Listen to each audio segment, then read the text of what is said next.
Sorulara başlıyorum, karışık sorular. Zekat verirken söylenmeli mi?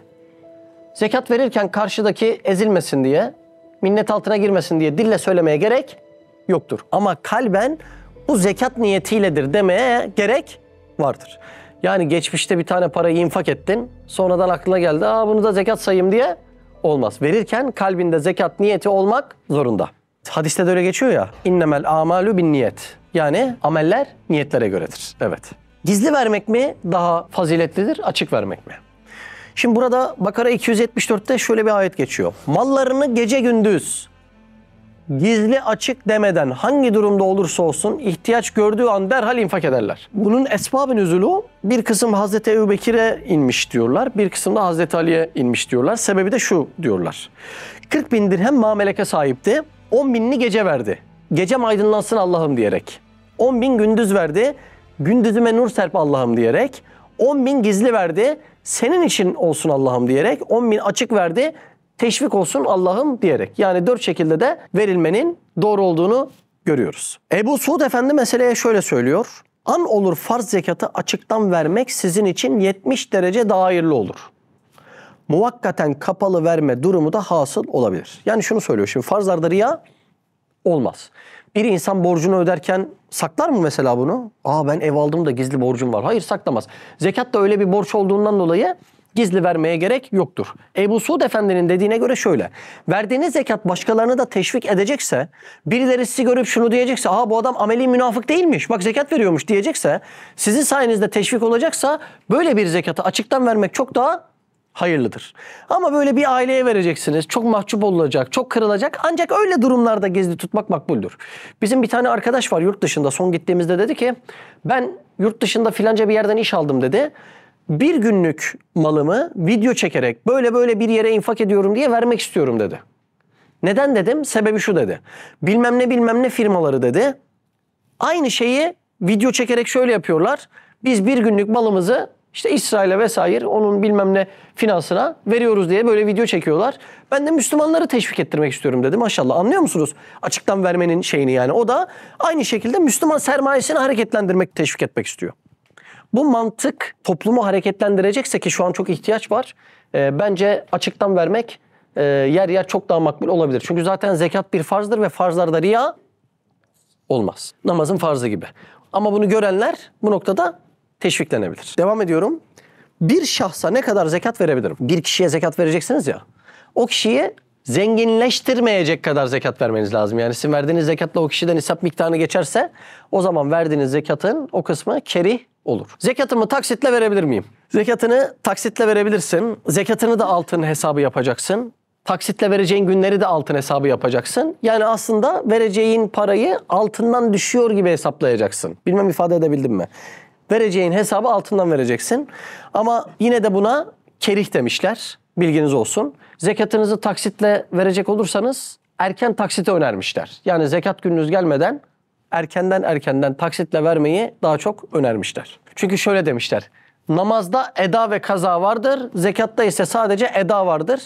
O yüzden geciktirmemek daha makuldür demişler. Haram paranın zekatı olur mu? Haram paranın yolu tasadduktur. Yani haram paranın tamamının elden çıkması gerekmektedir. O yüzden zekat burada sorulacak soru değildir. Anlaşıldı değil mi? Yani zekatını vermeyi bırak, haram paranın kendisi gitmesi lazım. Ve kritere göre haram olarak gelen bir paranın gideceği yer tasadduktur. Haram olarak eline geçen parayı artık anladın, pişman oldun, ne yapman lazım? Sadaka olarak anında elinden çıkarman lazım. O yüzden zekat konuşulacak konu değildir. Yeni soru, mirasın zekatı nasıl olur? Aslında az önce öğrendiğimiz şekilde. Mesela sen fakirsin, miras aldın, o gün zenginleştin. Ne zaman ödersin zekatı? 1 yıl sonra ödersin. Peki sen zengindin, 1 ay sonra da zekat günün. Bir de miras geldi, iyice paran arttı. Ne yapacaksın? 1 ay sonra hepsinin birden zekatını vereceksin. Az önce öğrendiklerimizle hepsi cevaplanıyor sanki, değil mi? Evet. Yeni soru, zekat yılı gelmeden zekat verilebilir mi? Cevap, evet verilebilir. Hatta ihtiyacı olan bir yere gidecekse çok daha makbul olur. 1 yıl sonra zekat vereceğim. Şu 6. ayda da bir zekat verdim. Erkenden ihtiyaç olan bir yer buldum, zekatımı verdim. Tarihi gelince hesaplamanı yapacaksın. Verdiğinde aşağıda kalıyorsa tamamlayacaksın. Verdiğin fazla geliyorsa İstersen öbür yılın zekatına devredebilirsin, istersen infak diyebilirsin.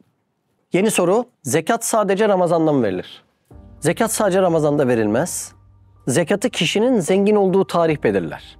Mesela bugün zengin oldum ve Şevval ayındayım. Benim artık zekatım Şevval'den Şevval'e olması lazım gelir. Şimdi bir içtihata göre Ramazan ayında sevap çok fazla olduğundan insanlar zekatını Ramazan'a bırakıyor. Bu bir cihette mantıklı gibi gelebiliyor tabii ki de. Ama bir diğer cihette de ben Ramazan'ı bekleyeceğim diye 6 aylık servetimin zekatını vermemiş olabilirim. Bir de şurası çok elzem. Yani fakirlerin sadece yılın bir ayı mı ihtiyacı var? Öyle değil mi? O yüzden biz sadece zekatı Ramazan ayına bırakmayı önermiyoruz. Ne zaman zenginleştiyseniz o tarihi baz alıp, yani zenginleşme neydi? Nisap miktarından fazla malınız olması. Ne zaman zenginleştiyseniz hicri takvime göre o tarihi baz alaraktan sürekli bir yıl zekatını vermek çok daha sağlıklı olacaktır. Çünkü fakirin yılın bir ayı ihtiyaçlarının karşılanıp diğer 11 ayı ihtiyaç sahibi kalması çok daha mantıklı gelmemektedir. Peki tarihimi kaçırdıysam ne yapacağım? Zekat tarihini kaçıran tarihi kendi belirler ama ilk vereceği zekatı fazla vermesi önerilir ki hani birkaç ay eksik hesaplanmışsa eğer onların da zekatı verilmiş gibi olsun diye. Müterakim zekat, yani eski zekat borçları ödenmek zorunda mıdır? Evet, zorundadır. Kişi muhtaç olmayacak şekilde eski zekat borçlarını taksitlendirebilir. Yeni soru, zekat sadece para olarak mı verilir? Hayır, sadece nakit verilmek zorunda değildir. Ramazan kolisi yakacak ve yiyecek olarak da verilebilir. Ama elinizde kalan, rafta kullanılmayan dandik mallar olarak değil. Yeni soru, Bitcoin ve dijital paranın zekatı var mıdır? Burada iki görüş var. Birinci görüş bunlara haram dediğinden dolayı zekat değil tamamının tasadduk edilmesi lazım diyor. Bir diğer görüş de Diyanet'in görüşü, alınması tasvip edilmemekle birlikte onların zekatının verilmesi gerekmektedir. Yani zekat tarihi geldiğinde bu mallarda zekatın içinde hesaplanacak mıdır? Evet, hesaplanacaktır. Yeni soru, borsanın yani hisse senetlerinin zekatı var mıdır? Evet, borsadaki hisse senetlerinin zekatı vardır. Yani bir kişi zenginliğe ulaşmışsa, ki o zenginliğe ulaşmasının içerisinde hisse senetleri de dahil, artık üzerinden bir yıl geçtikten sonra onların zekatını da ödeyecektir. Zekat ile birisini hacca gönderebilir miyim? Kendi paranla birini hacca gönderebilirsin ama zekatta temellük şartı olduğundan dolayı verdiğin parayla zekat olarak birisini hacca gönderemezsin. Yeni soru, devlete ödenen vergiler zekattan düşer mi? El cevap, hayır, düşmez. Yeni soru, çeyizin zekatı verilir mi? El cevap, çeyizinin içinde seni zengin yapacak altınlar, gümüşler varsa evet, onların zekatı verilir. Yoksa kullandığın fiili malların zekatı yoktur. Konuşmuştuk. Evin var, araban var. Bunların zekatı yok demiştik. Soru, zimam defteri ödemek zekattan düşer mi? Zimam defteri biliyor musunuz? Hani bazı mahallede bakkallar var. O bakkalın borç defteri var. Çok güzel bir gelenek yani. Allah daim etsin. Gelip o defteri satın alıyorlar ve mahallenin borcunu siliyorlar. Çok güzel bir alışkanlık. Allah daim etsin. Ama zimam defteri ödemek zekattan düşmez. Çünkü hem zekatta mülkiyet şartı var hem de orada borçlu olan herkes fakir olduğunu bilmiyoruz. Zengin olan biri de olabilir orada borçlu olup ama zengin olan birine zaten zekat verilmez. O yüzden zimam defteri kapatmak zekattan düşmez. Borç öderken sorma şartı da var. Yeni soru, düğünde taktığım takıyı zekattan düşebilir miyim? Bu da biraz şaibeli bir soru. Çünkü takıyı taktığın kişi zengin olabilir. Zenginse eğer o zekattan düşülemiyor. Veyahut o gün zenginleşebilir. Öyle değil mi? Çok fazla takı gelip o gün zenginleşebilir. O yüzden bu biraz şaibeli bir soru ama kişinin çok fakir olduğuna, çok ihtiyacı olduğuna tasdiklenmiş bir şekilde kanaat getirmişsen o kanaatin neticesinde zekattan düşülebilir diyenler de olmuş. Marketlerden alınıp dağıtılan alışveriş kartları zekat sayılabilir mi? El cevap, evet sayılabilir ama şurası çok elzem. Sen alışveriş kartını birine verdiğinde zekatından düşülmüyor. O kişi o kartı kullandıktan sonra zekatından düşülüyor. Çünkü zekatta temlik şartı var, unutmayın. Gelecek yılların zekatı peşin verilebilir mi? Evet, peşin verilebilir. Hatta fazla verdiysen o da bir sonraki yıldan zekat olarak düşülebilir. Ve tekrar edeyim, ihtiyacı olan birisine veyahut bir yere o zekatın ulaşıyorsa peşin vermen çok daha faziletli olacaktır. Kocası çalışana zekat verilebilir mi?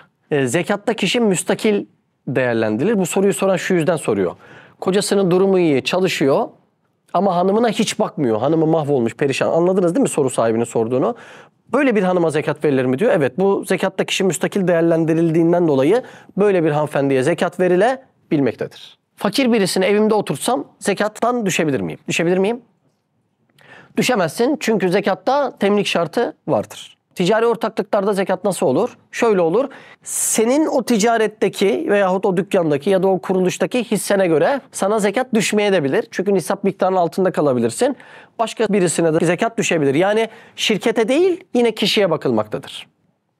Evet, bireysel emekliliğin zekatı var mıdır? Şimdi bireysel emekliliğe bir fon ödeniyor, o yüzden sormuş soru sahibi. Öncelikle bireysel emeklilikten çıkılması önerilmektedir. Devamında da kişi çıkmasa bile orada biriken parasının zekatı vardır. Kendi çalışanıma zekat verebilir miyim? Evet, verebilirsin ama bir iki şartı var. 1. Minnet altında bırakmayacaksın. 2. Daha yüksek iş performansı beklemeyeceksin. Yani o vereceğin zekat sadece Allah'ın rızası için olacak. Başka bir hesap kitap o araya girmeyecek. Çek ve senetle zekat ödemesi yapılabilir mi? El cevap evet, yapılabilir ama şu inceyi tekrar vereyim. Çeki kişiye verdiğin an o kişiye zekatını ödemiş olmuyorsun. O kişi çeki ya da seneti tahsil ettiğinde, yani parayı temlik ettiğinde zekatın ödenmiş olacaktır. Böyle bir ince fark vardır. Ne demek bu? Çeki verdin, patladı, seninle zekat patladı demek. O yüzden söylüyorum. Bir de ufak borç meselesine değineyim. Karz-ı hasen duymuş muydunuz daha önce? Ne demek? Güzel borç demektir.